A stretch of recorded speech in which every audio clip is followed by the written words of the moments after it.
Hola, buenos días, allá del otro lado, Eli. Hola, profe, buenos días. Bueno, pues ya estamos aquí, vamos a empezar. Ahorita van a ir entrando el tercer.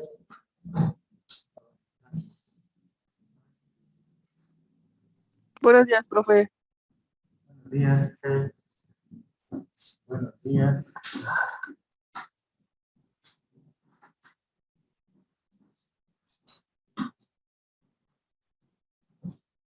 Indiquen las cosas, no se le debo arrugado la camisa, ¿no?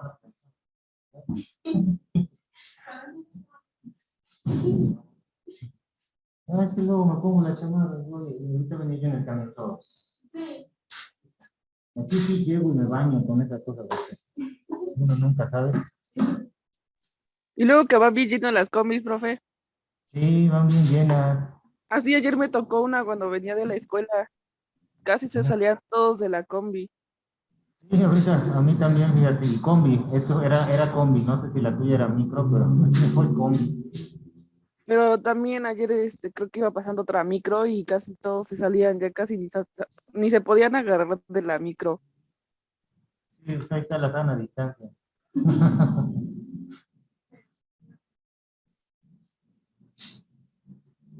¿Qué hace uno así? Tiene uno que sobrevivir, aunque se enferme uno. ¿Qué es esto? No. Tendremos que sobrevivir. No, no.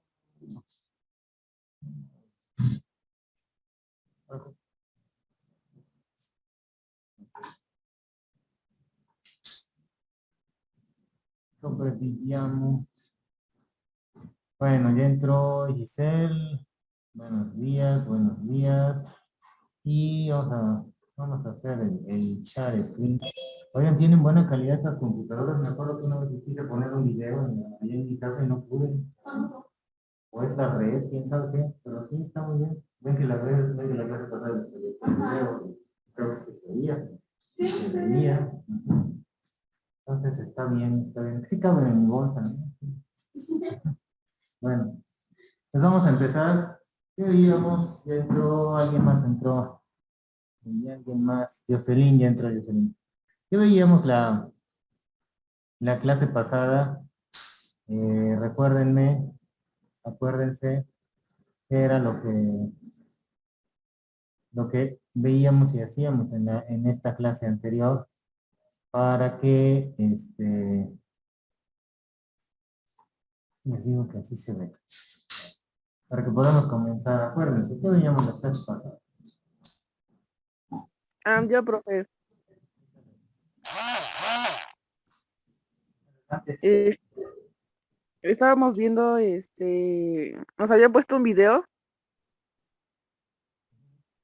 donde nos estaban enseñando cómo era el, pues que tanto estábamos en el universo, que había más planetas ujú. y ajá, y estábamos viendo eso. Sí, sí, Y sí. hablando de la película de la hormiga donde se podría ver que se puede ser más chiquito o expandirse y hasta una molécula. Al revés, expandirse sería ampliar, sería reducirse y expandirse hasta la equidad. Les puse el video, sí, exactamente. Les puse el video en los anexos. Les copié el enlace y está ya cargado en esa plataforma. Eh, pero también a esto que decía Itzel, ¿alguien recuerda a qué concepto era el que tratábamos de explicar con la proyección de este pequeño video? Pues sí, realmente me acordé de él. ¿Alguien se acuerda de qué concepto? ¿Ya me acuerdas? ¿No se acuerdan? ¿No? Adelantamos el concepto a ver si les viene la idea de nuevo. Bueno, ya estábamos viendo todo esto, ¿no? Les puse este video para hablar Ya hablábamos de la ciencia, método científico, charalacha. Ay, no es cierto. Esto no es. ¿Qué es esto? Concepto básico. Ah, sí. Métodos científicos y esto sí. Ya lo habíamos. Ya habíamos hablado de esto. Y veíamos el falsacionismo. Está un poquito, es un poquito diferente porque no nos lo enseñan, no nos lo enseñan en la escuela clásica, no nos lo enseñan. Lo perdí. Bueno, por ahí debe de andar.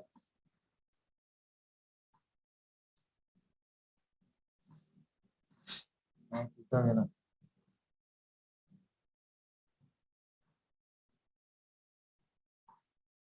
Ok. 1.2. Ciencia. Bueno, no encuentro mi tema. Ahí veíamos esto de la teoría, la importancia de la teoría y veíamos esta parte todavía no llegábamos ahí. Bueno, entonces estábamos viendo precisamente la parte del falsacionismo, no encuentro el término, a lo mejor lo estoy perdiendo por acá. Pero veíamos que para establecer esta parte de la ciencia a través del método científico, yo creo que es lo que acabo de perder, ¿vale? Ya no es lo mismo, tema 1, lo mismo acá. Es que le moví ayer un poquito a las diapositivas, entonces se me hace que por ahí se me quedó perdido.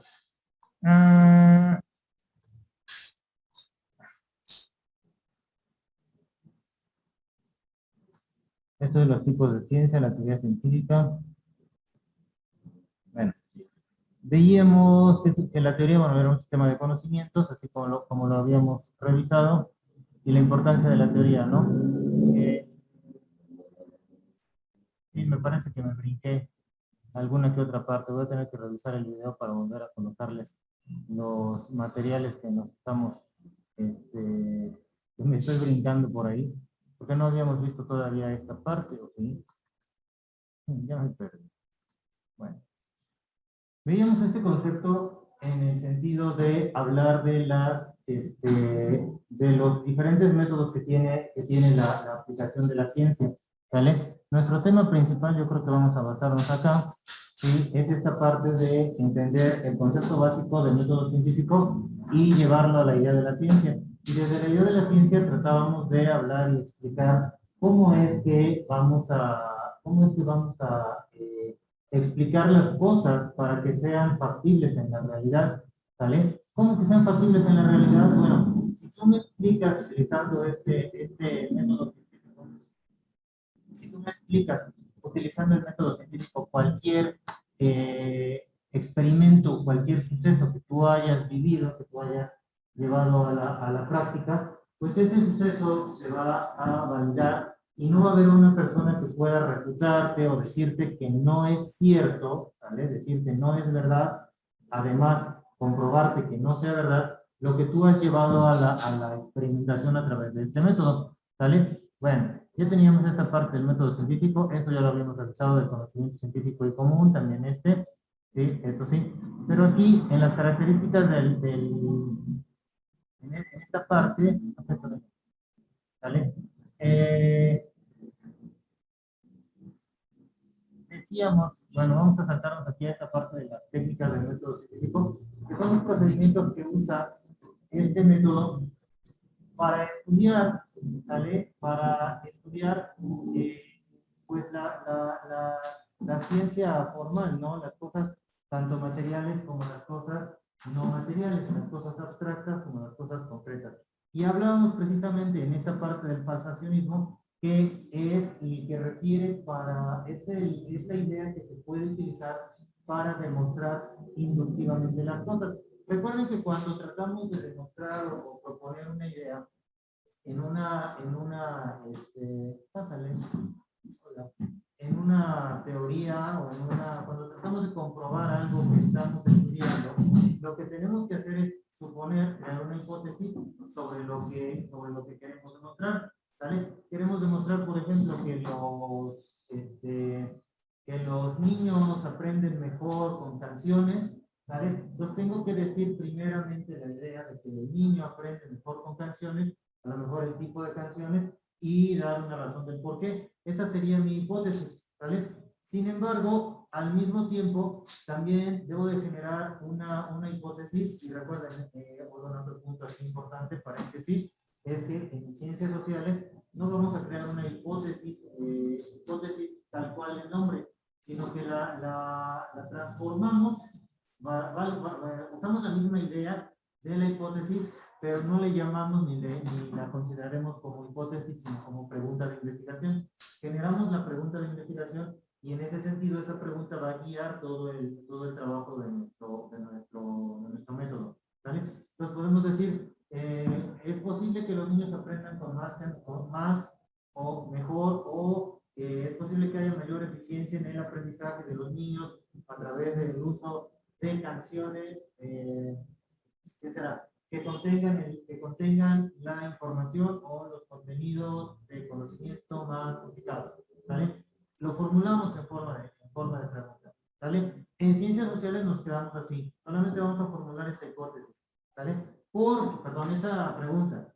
En otro tipo de ciencias, lo que se hace es que sí vamos a generar una hipótesis, tanto una hipótesis de investigación como una hipótesis que falsee, y de ahí viene la palabra, o sea, que vuelva falsa la hipótesis base, ¿sí? Si decimos, el gel antibacterial mata el 99% de las bacterias, ¿sale? Entonces, tenemos que decir que también es posible que el gel antibacterial no mate el 99% de las bacterias, sino que mate una cantidad o un porcentaje menor de estas, ¿sale? Y lo que vamos a tratar de demostrar va en el sentido, primero, de que el gel, pues, mate la cantidad que queremos, pero también cabe la posibilidad de que no ocurra. Entonces, donde no ocurra, si nosotros nos pasa que llega a no ocurrir lo que planteamos, podemos explicar y podemos, bueno, más que nada sería explicar, la palabra más sencilla sería explicar el por qué ocurrió, el qué observamos del por qué ocurrió, ¿sale? Cuando en nuestra experimentación el gel antibacterial no mató el 99% de las bacterias, ¿sale? Y esto también ayuda a la creación de conocimiento, porque al final de cuentas tú dices una forma en la que esto no funcionó y haces automáticamente que se tenga que mejorar el proceso. Sí, no nos quedamos en nada, no nos quedamos con los brazos colgados, lamentándonos de que no sirvió, sino que estamos dando una nueva versión de los hechos que nadie más había encontrado. También es muy válido y muy importante que podamos encontrar falsaciones de las hipótesis que se crean. No podemos pensar nada más que lo que yo digo o que lo que dijo, imagínense, por ejemplo, Jean Piaget dice que las etapas del desarrollo ocurren de tal y cual manera, ¿sale? Pero si de repente mañana ya está experimentando, ya está a punto de publicar sus estudios, otro personaje en alguna parte del mundo que digan que la idea de Jean Piaget está mal, esto no quiere decir que vayamos a lamentarnos y a sufrir por Jean Piaget, ¿no? Sino que vamos a avanzar más en el conocimiento. Seguramente utilizaría esta persona como base la teoría de Piaget para guiarse dentro de un proceso de revisión más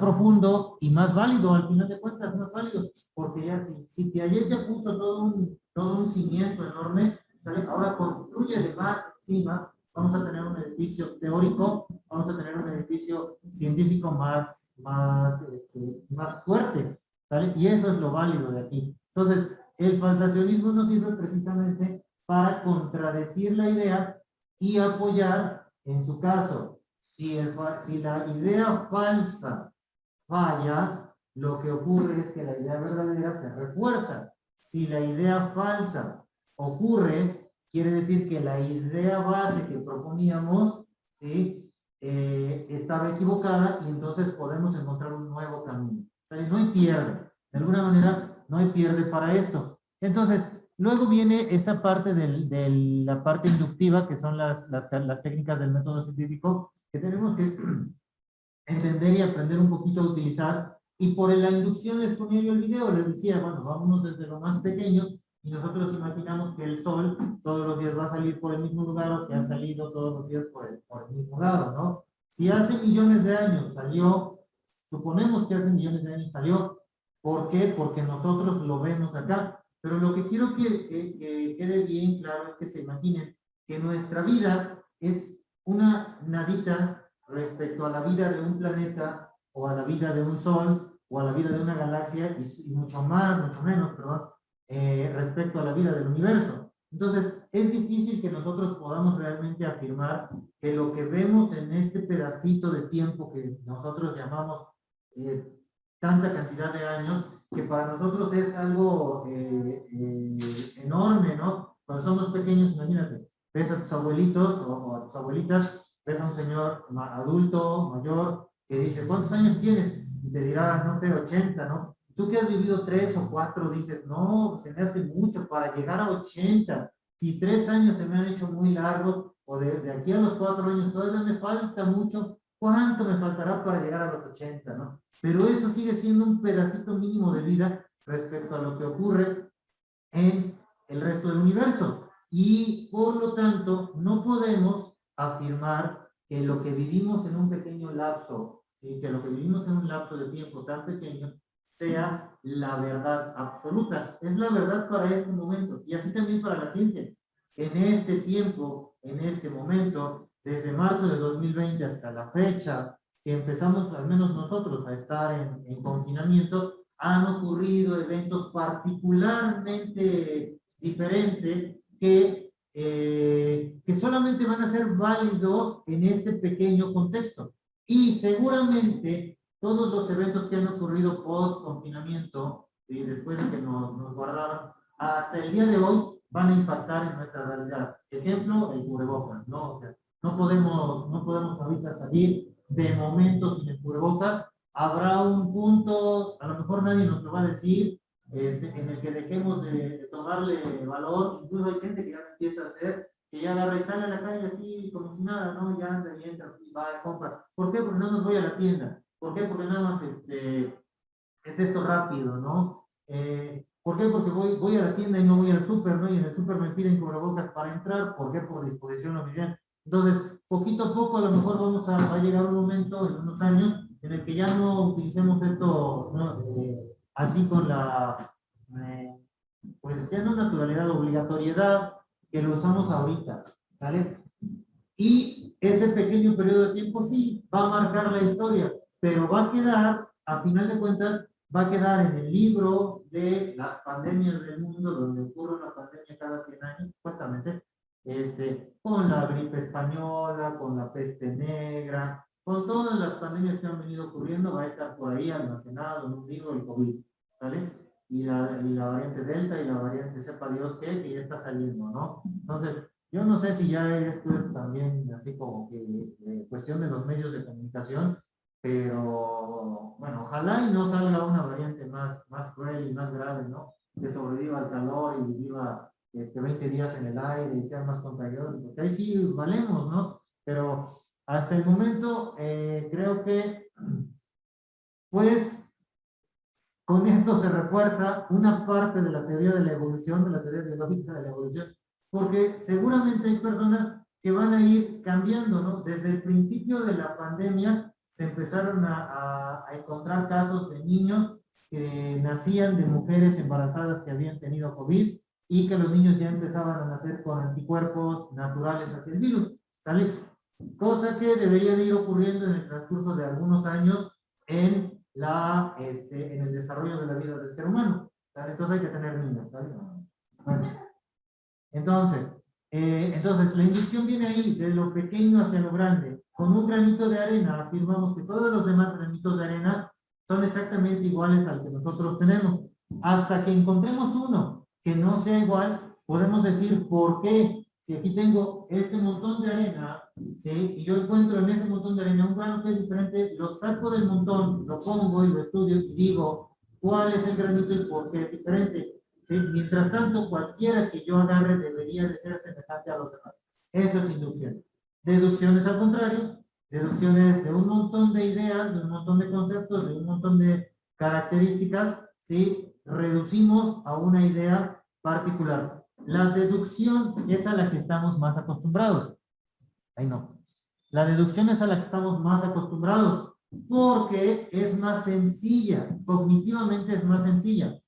Y es lo que más te enseñan, es lo primero que aprendes, ¿vale? De hecho, ahorita que hablábamos de Piaget, dentro de las etapas de Piaget, lo primero que haces es aprender a tomar varios aspectos y hacer deducción. ¿Quién hace deducción? No sé si han visto la película de Sherlock Holmes. Cualquier versión, la que gusten, está la de Robert Downey Jr. Sherlock Holmes, detective inglés, se dedica a investigar casos con características muy particulares, con características difíciles para todas las personas. ¿Y por qué son difíciles? Porque él encuentra muchas cosas que el resto de la gente no alcanza a observar. Vamos a buscar aquí para que la vean, para que la vean. Profe, ¿Sí? también no se dan como que cuenta de alguna pista. Ándale.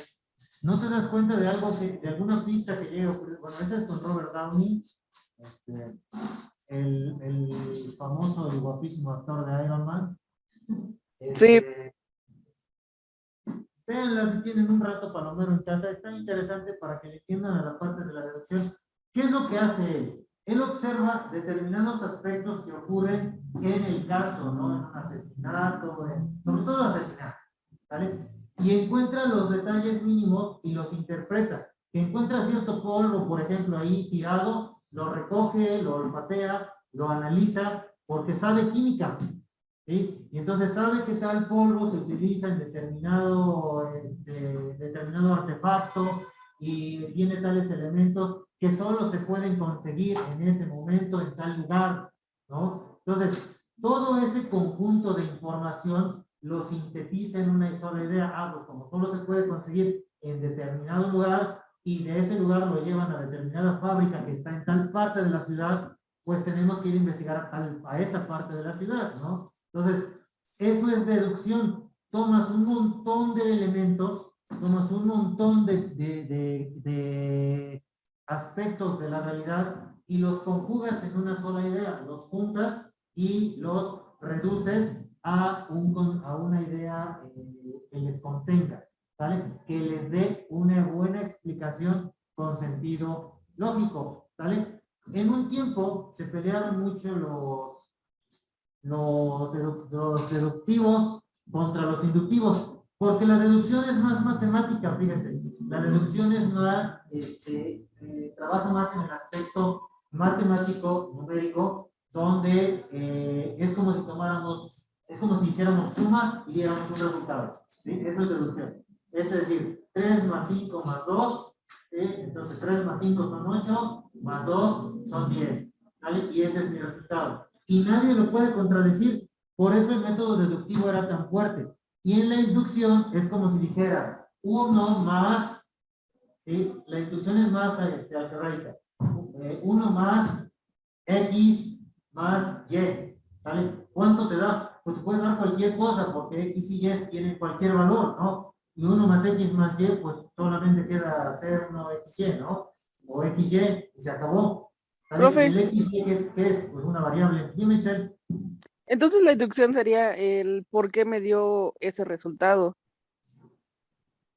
La inducción sería el por qué te dio la... ¿Cómo? O sea, bueno, como ahorita había dicho del de 1 más 2, pero entonces la inducción sería el por qué nos dio 1 más 2 si no nos puede dar otro número. Ajá, es que la inducción es variable. O sea, la inducción te permite hacer variabilidad. Entonces, como es variable, no puedes afirmar qué número exactamente te va a dar. En la inducción sí, porque conoces todos los elementos. en la deducción no puedes conocer todos. Por eso es semejante al álgebra. ¿Sí me explico? ¿Sí te contesto? Sí, Ok. Entonces, esto quiere decir que la inducción no se le daba el valor que merecía hasta que apareció la idea de falsearla, ¿vale? Porque la inducción fue fácilmente, se vino abajo, se le dio el poco valor, sobre todo por este señor Bertrand Russell, que daba esta historia del pavo inductivista, que dice que había un pavo que en su primera mañana en la granja comía a las 9 de la mañana. Y entonces el pavo dijo, bueno, como era un buen inductivista, el pavo creía en el método inductivo, no sacó conclusiones precipitadas y esperó hasta que se recogió una gran cantidad de observaciones del hecho de que comía a las 9 de la mañana. Es decir, esperó que pasaran varios días donde él de verdad comiera a las 9 de la mañana para evitar afirmar que solamente si un solo día como a las 9 de la mañana, todos los días me van a dar a esa hora. Incluso nosotros lo pensamos así. Si hoy salimos a la calle y se nos pasa el camión y luego el que viene lleno, el próximo que viene está lleno y se descompone, ¿vale? Lo primero que dices es, hoy no es mi día. No dices, oh, estoy salado. Hay quien sí, ¿verdad? Alguien que diga estoy salado es más inductivista porque toma un evento y ya lo generaliza, ¿sale? Pero tú dices, hoy estoy salado, hoy no es mi día, hoy no me fue bien, mañana será mejor, ¿vale? Eso quiere decir que el modelo del inductivismo necesita para ti mayores cantidades de repeticiones del hecho demostrable. Si hoy, jueves, y mañana viernes te ocurre lo mismo, y luego el sábado te ocurre lo mismo, ahí dices, aquí hay algo raro, ¿no? O sea, aquí ya está ocurriéndome algo, ¿no? Entonces ya empiezas a darle más valor a las observaciones. Bueno, pues nuestro pavo recogió varias veces la observación de que comía a las 9 de la mañana y en varias circunstancias. Por ejemplo, él dice, hoy es miércoles, como a las 9 de la mañana. Hoy es jueves, hoy es un día frío, hoy es un día caliente, hoy llueve, ¿vale? Hoy hace sol, hoy está nublado y todos estos días me han dado de comer a las 9 de la mañana. Por lo tanto, su conciencia inductivista se sintió satisfecha. Vamos a marcar esto porque si no me pierdo yo. ¿Sí?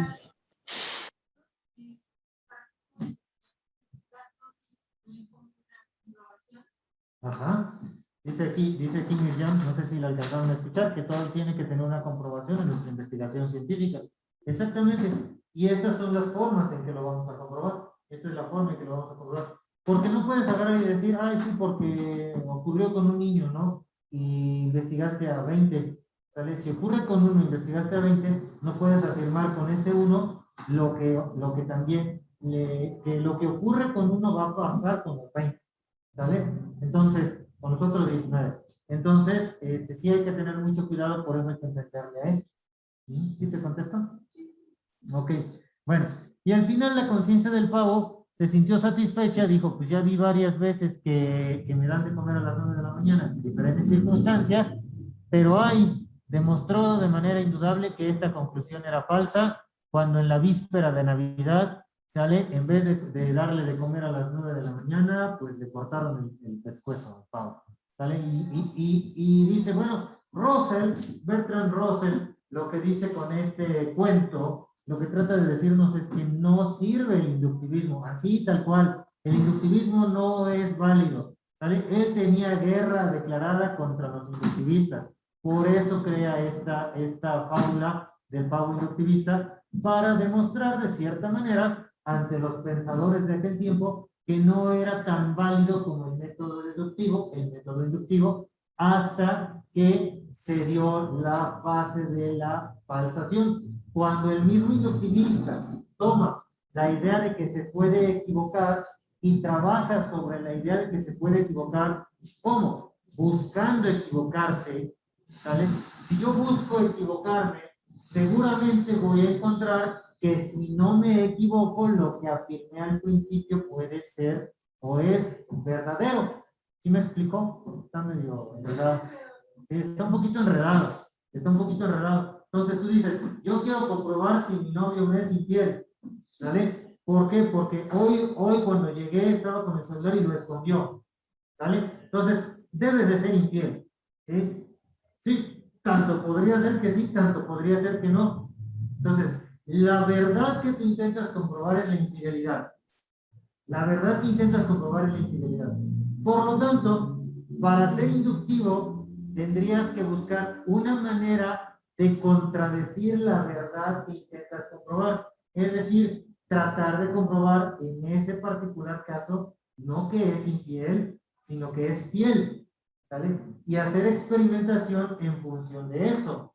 ¿Sale? Si a ti te falla la experimentación de la fidelidad, entonces sí es infiel. ¿Sale? De forma inductiva. Y no tienes que complicar más, lo compruebas fácil. ¿Sale? El punto aquí en ciencias sociales es difícil porque ¿cómo le haces para demostrar que es fiel? Esta sería la pregunta.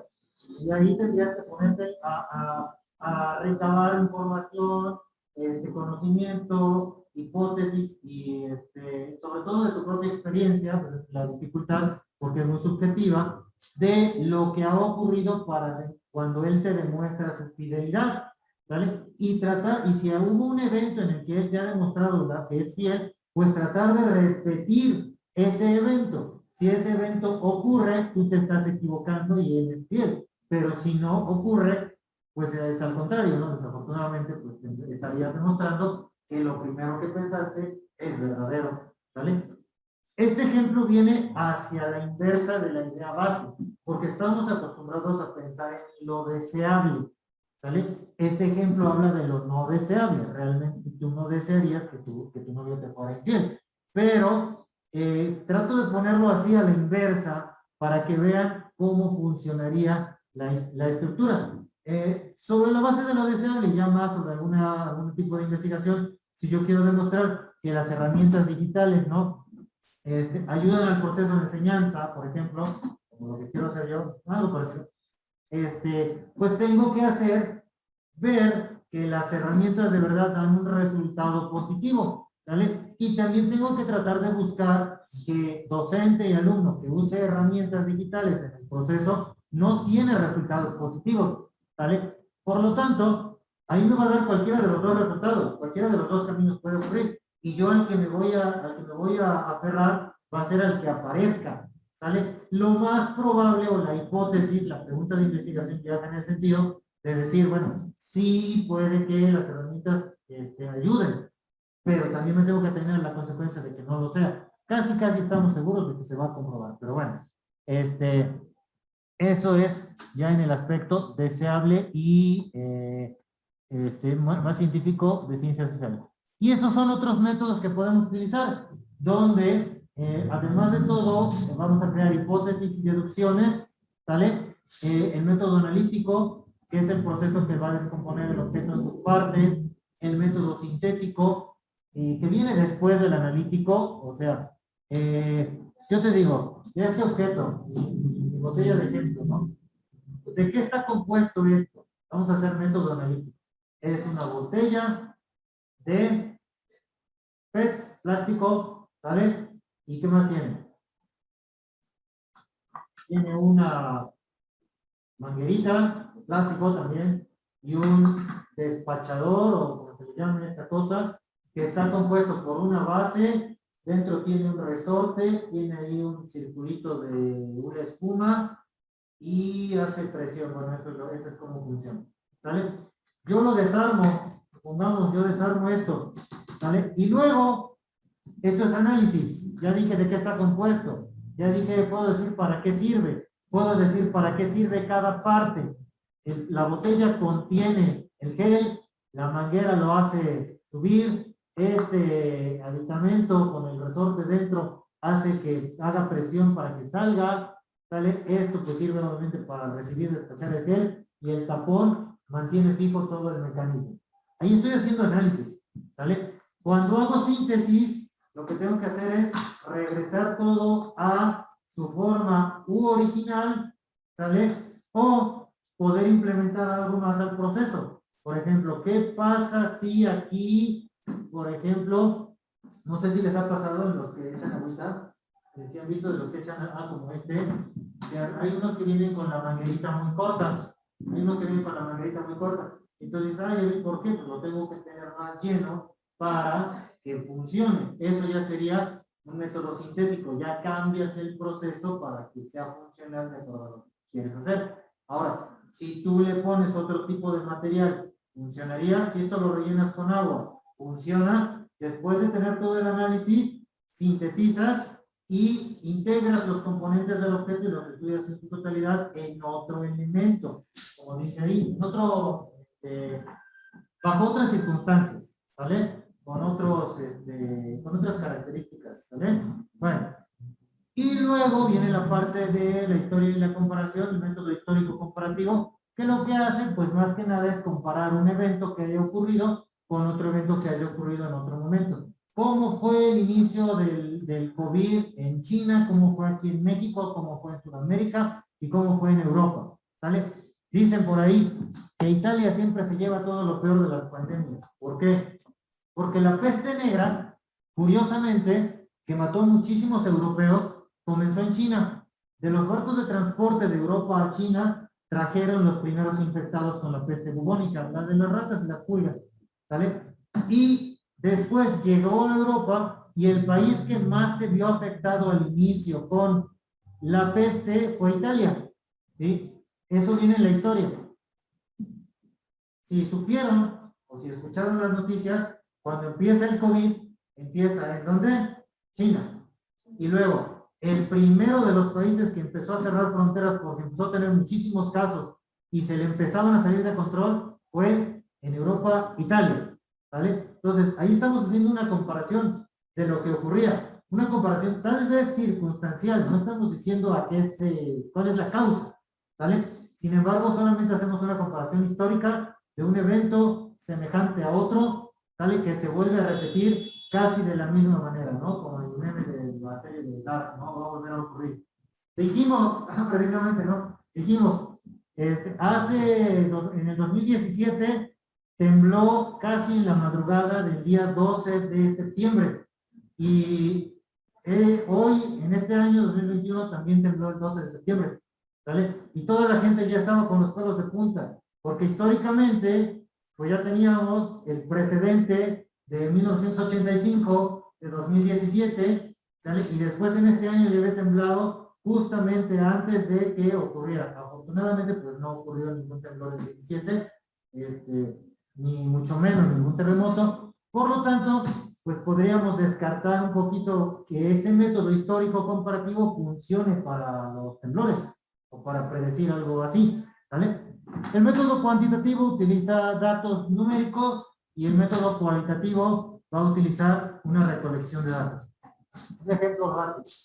Para el método cuantitativo, lo que hacemos es que toda la realidad, y esto sí lo vamos a hacer, bueno, en algunos de ustedes, en algunas de las investigaciones, la tenemos que convertir a números. ¿Cómo es eso? Bien. Yo quiero saber cuántos coches de color azul pasan frente a la Universidad Unilíder en un día, ¿vale? Pero también sería interesante saber si esa cantidad se repite. Bueno, ¿y qué tendría yo que hacer? ¿Qué creen que tendría yo que hacer?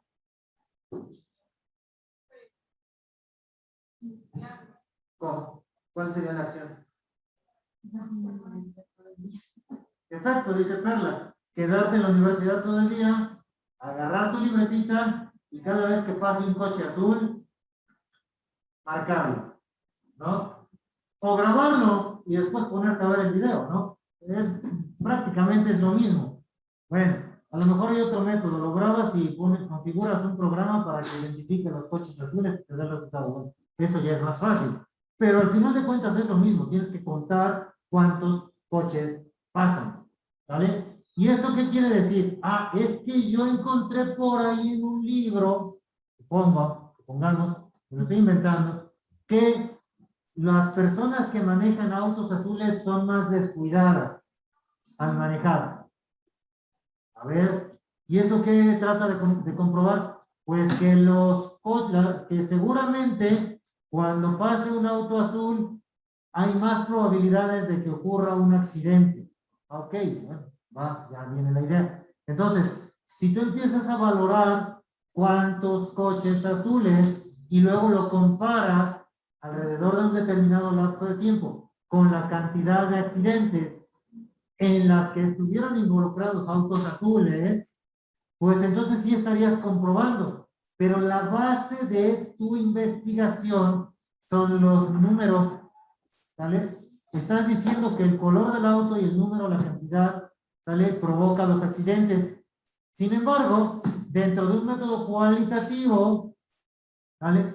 Sería más fácil agarrar, en un ejemplo como este, y hacerle una entrevista o encuestar a una persona que maneje coches azules, Señor, este es un coche, si le puedo hacer una entrevista, sí, mire, usted se pone el cinturón y ajusta las luces y los espejos cada vez que sube a su auto, porque ajustar quiere decir que está poniendo atención, ¿no? O usted sube, o qué hace cuando usted sube a su auto, ¿no? Me subo, arranco y luego me pongo el cinturón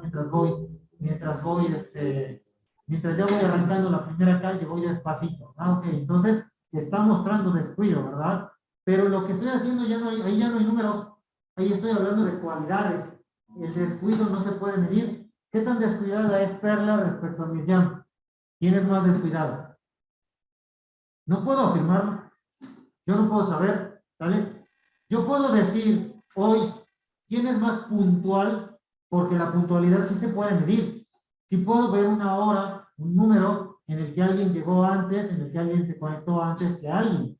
Eso sí, pero no puedo decir que pone más atención una de ustedes respecto a otra. Eso no puedo afirmarlo. Para afirmar eso, tendré yo que hablar con cada una de ustedes, hacer entrevista, en algún momento lo veíamos en otra clase, y con base en esa entrevista, describir las cosas que ocurren para dar un resultado cualitativo, ¿vale? Bueno, entonces, podemos decir que el método científico va a iniciar con la base de la observación, donde se contacta el fenómeno, se sabe algo de él, y luego inducimos o deducimos para buscar la respuesta. Planteamos un problema, una hipótesis, ¿vale? Y en función de esa recopilamos información que trata de resolver ese problema o de responder a esa hipótesis. Luego, bueno, esto es lo de la parte de la ciencia. Y en esta parte de la ciencia, pues ya tenemos aquí varias definiciones de ciencia. Creo que estas sí las habíamos visto, no sé qué le moví, igual a la oportunidad. Recuérdenme, ¿se acuerdan si la habíamos visto esta? Ajá. Sí, sí, es cierto. Bueno, pues, ¿qué es la ciencia?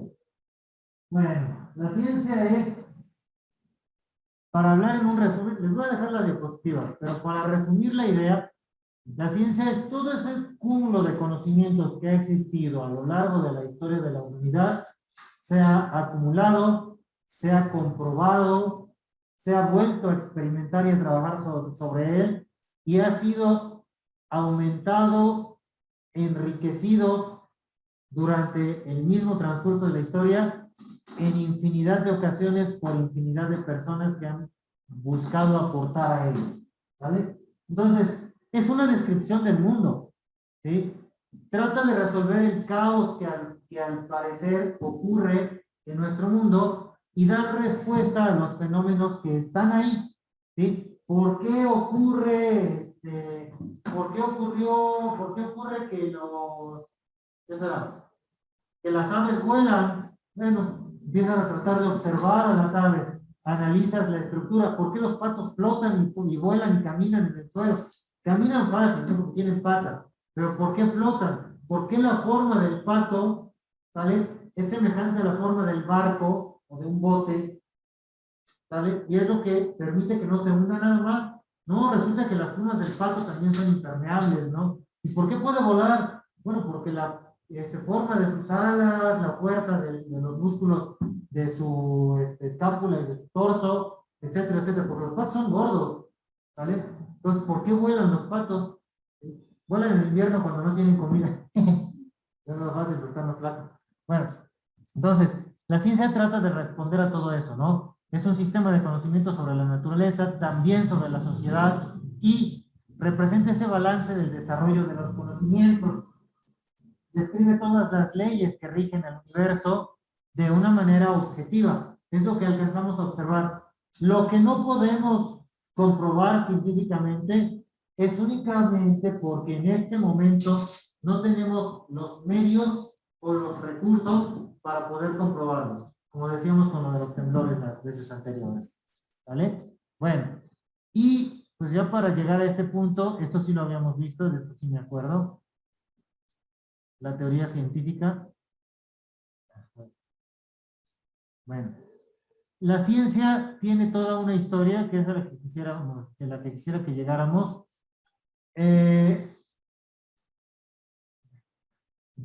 Ya habíamos hablado de la teoría, ¿no, verdad? Bueno. Tenemos dentro de la ciencia que para poder comprobar lo que ocurre con los fenómenos, tenemos que generar teorías, o vamos a generar teorías, ¿vale? Hay varias palabras que se le parecen aquí. La teoría es una de las más comunes y más utilizadas, porque la teoría, tal como lo dice este pictoline, ¿vale? Dice, es que acá no vemos, ¿vale? Mucha gente cree que una teoría es un supuesto, una creencia o algo que todavía no se ha demostrado al 100%, y no es cierto. La teoría es una posibilidad demostrable de algunos hechos hasta este momento. ¿Sale? Es un marco de trabajo que explica fenómenos de forma concisa, coherente, sistemática y predictiva. O sea, ¿cómo?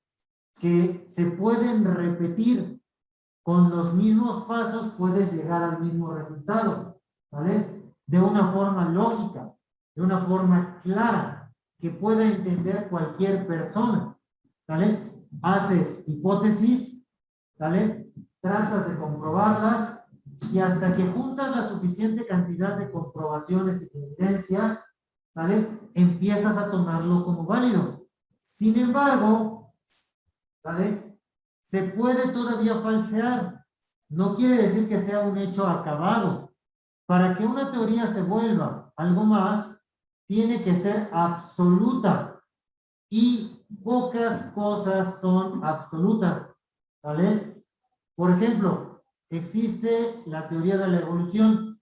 La teoría de la evolución, les dije la vez pasada, no se puede comprobar hasta que viajemos en el tiempo y veamos que de verdad, en un periodo de la historia, el simio evoluciona y va cambiando poco a poco con hacia el Australopithecus, el Homo habilis, el Homo erectus y todos estos, hasta el Homo neanderthalis y el Homo sapiens, ¿vale?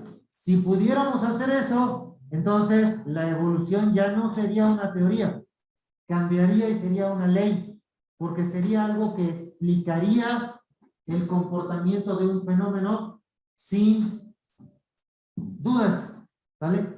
¿Qué leyes científicas o matemáticas conocen? Algo que siempre se comprueba.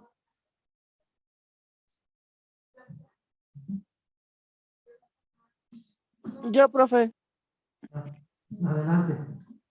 sería bueno, la medicina que la van como comprobando. Pero esa también sería teoría, Itzel, O porque todavía hay medicamentos Profe, que se... ¿Sí? la ley de Newton, La ley de Newton. ¿Qué dice la ley de Newton? pues Bueno, nos más o habla menos. la fuerza y la aceleración ¿Ok? de los movimientos. Ándale. La ley de Newton dice, son tres leyes las de Isaac Newton, que dicen, a toda reacción corresponde una reacción de la misma intensidad con la misma fuerza, algo así con la intensidad, ¿vale? O sea, si yo suelto un objeto, si yo agarro este mouse y lo arrojo contra el micrófono, va a corresponder una reacción, ¿sí? En proporción a la fuerza que yo estoy aplicando. Si es poquita, pues la reacción es leve. Si es más fuerte, pues la reacción va a ser distinta. Viene de acuerdo a la proporción. ¿Cuál ibas a mencionar, Miriam? ¿Qué ibas a mencionar? Okay.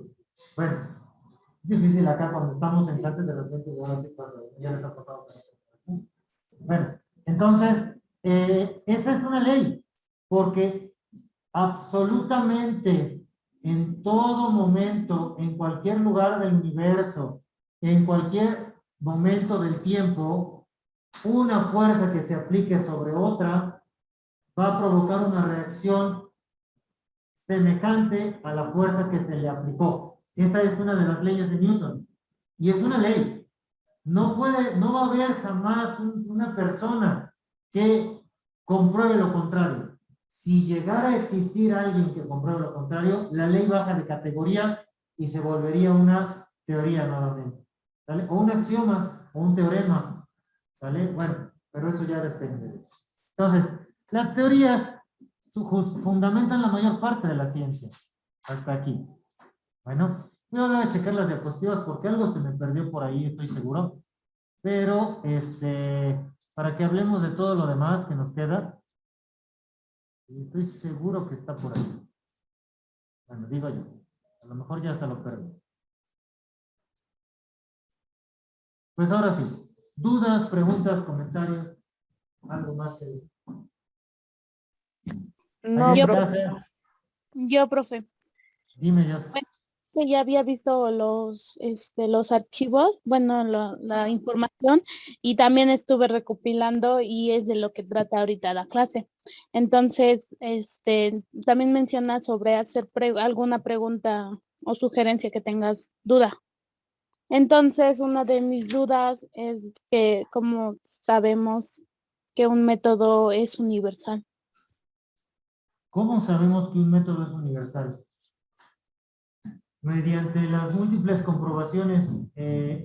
Por ejemplo, la ley de Newton se puede comprobar matemáticamente. Ese es uno de los apoyos que le da.